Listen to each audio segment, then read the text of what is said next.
Ladies and gentlemen, welcome back to the channel. 45 million pre-registrations, 140 million downloads. And after 15 months, the updates completely stopped. Warzone Mobile's journey has officially ended, and today I am going to break down the full story, from its explosive launch to the final shutdown, based on hundreds of hours of following this game and analyzing the mobile gaming market. Before we dive in, make sure to hit that like button and subscribe to the channel so you never miss these deep dives into the world of FPS mobile games. It all began back in June 2022 when I first saw a video on YouTube showcasing Warzone Mobile. The shooting felt incredibly smooth, the hit feedback was perfect, and the game captured the exact feeling of the PC version in a mobile environment. The graphics were not top-notch, but I knew that the developers had plans to constantly improve the visual quality over time. From that moment, my excitement for the game was through the roof. By November 2022, when the open beta was officially available, I finally got the chance to play it myself. However, the reality of playing the game on mobile hit hard. My Sony Xperia 5 Mark II heated up to an alarming 50 degrees Celsius almost immediately. Textures loaded extremely slowly, almost reminiscent of mobile gaming in the 2G era. The community was flooded with complaints about optimization issues. The developers, however, insisted on using a console-grade IW engine and openly stated that mid-range and low-end phones were not their target audience. At that moment, I thought to myself, this arrogance is going to cost them in the long run. Despite these issues, there was a lot to love about the game. Mobile synced nearly 100% with the PC version. This meant that every character, weapon, level, and even event-exclusive camo skins were shared across both platforms. Playing on mobile felt meaningful because the progress you made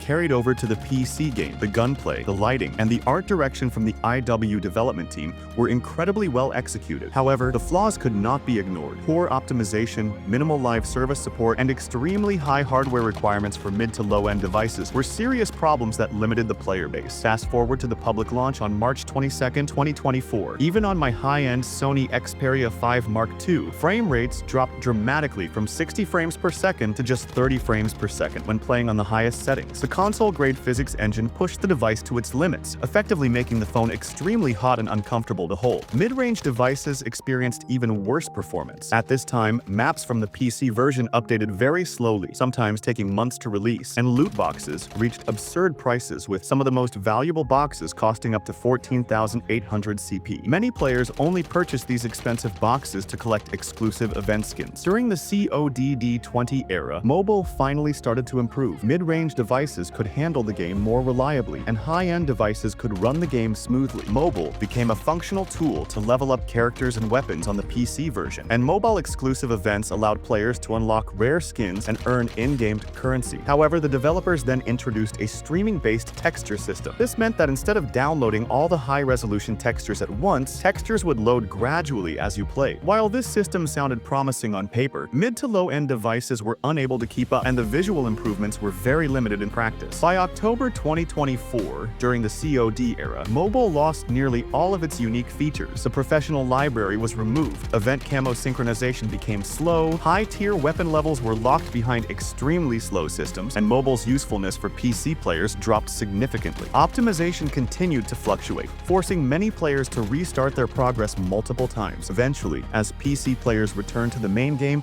and mobile relevance declined, revenue and player activity fell sharply. On May 17, 2025, the developers officially announced that updates for mobile would stop completely. To compensate, they only offered double CP points in the international CODM version, a move that frustrated players around the world and received heavy criticism from the community. The fundamental mistake the developers made was trying to treat mobile like a console. Forcing a console-level experience onto a phone is impossible. To give you an example, imagine trying to take a professional NBA player like Shaquille O'Neal and make him ride a small child's tricycle. No matter how strong, talented, or skilled he is, the tricycle is too small and the experience is completely broken. That is exactly what happened when the developers tried to push a full console experience onto mobile hardware. Still, there is hope for the future. If mobile can restore PC progression, unlock new weapons, and function as a proper leveling tool, it could still serve purpose for working adults who rely on mobile to advance in PC events. Once that system is stable, developers could focus on optimizing the game properly. A comeback is not impossible, but it would require serious focus and dedication. Warzone Mobile may have failed, but its story serves as both a warning and a blueprint for every ambitious console to mobile port that comes in the future. Thank you for watching, Legends. Stay safe, stay sharp, and I'll see you in the next one.